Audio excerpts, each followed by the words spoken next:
नमस्कार। एक और नया वीडियो में आप सभी का बहुत बहुत स्वागत है और मैं आपका दोस्त इंजीनियर प्रभात कुमार सिंह। दोस्तों, सभी लोग का चाहत होता है कि जो उनका बनने वाला घर होगा वो मजबूत होगा, टिकाऊ होगा और इसके साथ साथ सुंदर भी होगा। लेकिन अगर आप भी अपने बनने वाला घर के लिए प्लानिंग कर रहे हो इस उम्मीद के साथ कि आपका बनने वाला घर मजबूत होगा, टिकाऊ होगा और सुंदर होगा, तो उसके लिए आपको बेहतरीन प्लानिंग के साथ, सही काम के साथ अपना घर का काम को करवाना होगा। बिल्कुल सही काम के साथ, स्टेप वाइज।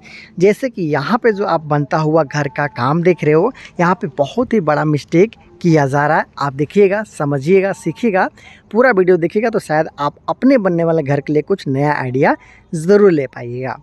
जैसे कि आप देख रहे हो यहाँ पे जो बनता हुआ घर है, अगर इसका साइज़ का बात कर लिया जाए तो लगभग 35 फीट बाई 40 फीट में बनता हुआ ये घर है, जिसका काम प्लिंथ लेवल तक, याद रहे प्लिंथ बीम का कास्टिंग नहीं किया गया है, प्लिंथ के लेवल तक, मतलब इसके लेवल तक जो जोड़ाई का काम है वो कंप्लीट किया गया है। इसके साथ साथ यहाँ पे प्लिंथ बीम का कंस्ट्रक्शन नहीं किया गया है, इसके बावजूद यहाँ पे फिलिंग का काम स्टार्ट कर दिया गया है, जो कि बहुत ही गलत बात है। कैसे गलत बात है, कैसे ये आपको हानि पहुँचाता है और आने वाला दिन में कैसे आपको लाखों का नुकसान करवा सकता है, इसके बारे में भी आप लोग को बताऊँगा। आप लोग देखिएगा। इस घर का प्लिंथ का जो हाइट है, अगर इसके बारे में बात कर लिया जाए तो लगभग ग्राउंड के लेवल से 4 फीट के आसपास का ऊंचाई में यहाँ पे ब्रिक वर्क किया गया है।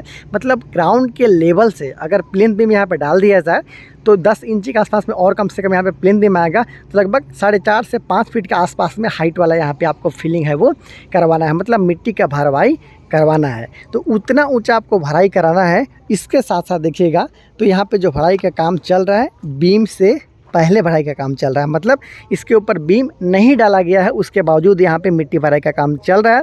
पानी यहाँ पे दिया जा रहा है, इसको बैठाने का काम जारी है। अगर आप थोड़ा सा भी यहाँ पे चूक जाते हो तो आपका जो मिट्टी का देखिए जो दबाव है, 4 से 4.5 फीट का दबाव एक बार में बहुत ज़्यादा होता है। जैसे कि आप देख रहे हो, इतना मिट्टी को अगर आप ज़्यादा जोर से गिराइएगा तो जो आपका ये दीवार है वो बाहर की तरफ फेंक देगा।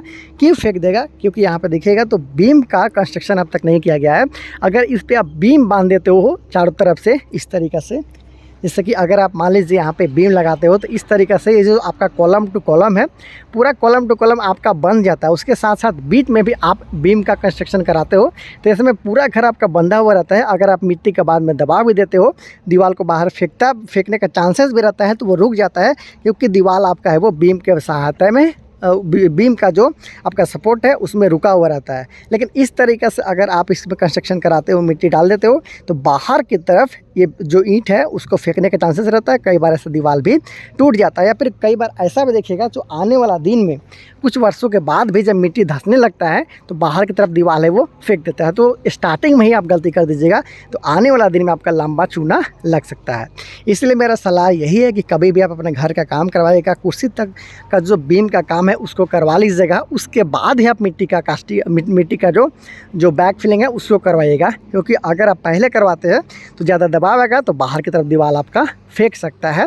और आगे एक सलाह और रहेगा कि अगर आप 3.5 फीट के आसपास से ज़्यादा ऊंचाई रहता है तो आपको डबल बीम प्रोवाइड करना है। जैसे कि आपको ग्राउंड बीम देना है, उसके बाद फिर प्लिंथ बीम देना है, या तो फिर नीचे में आप सपोर्टिंग बीम दीजिए, फिर प्लिंथ के लेवल पे आप डीपीसी का प्रयोग कर सकते हो। यहाँ पे देख सकते हो मिट्टी का जो दबाव है वो आना शुरू भी हो चुका है, और यहाँ पे देख सकते हो दरार वगैरह भी आने लगा है। यहाँ पे आप इजीली ये देख सकते हो, कुछ इस तरीक़ा से आप वहाँ पे देख सकते हो। फिर यहाँ पे भी आप देख सकते हो दरार आना शुरू हो गया है। तो प्लिंथ बीम का जब आप कास्टिंग करवा लेंगे उसके बाद ही आप सॉइल फिलिंग करवाइए, या फिर करवाने के बारे में सोचिए, नहीं तो फिर आने वाला दिन में आपको लंबा चूना लग सकता है। वहाँ पे भी देख सकते हो ये दीवार जो है वो बिल्कुल टेढ़ा हो चुका है। चलिए मैं आपको दिखा देता हूँ। कुछ इस तरीक़े से बाहर की तरफ ये फेंकना है वो स्टार्ट हो चुका है। यहाँ पे देखिए, शायद यहाँ से आप गौर कर पाइएगा, इस तरीक़े से दीवार है वो तिरछा चुका है। देखिए इस तरीके से, तो टेढ़ा मेरा भी होगा और उसके साथ ये बाहर की तरफ फेंक भी सकते हैं, क्योंकि यहाँ पे सपोर्ट नहीं है।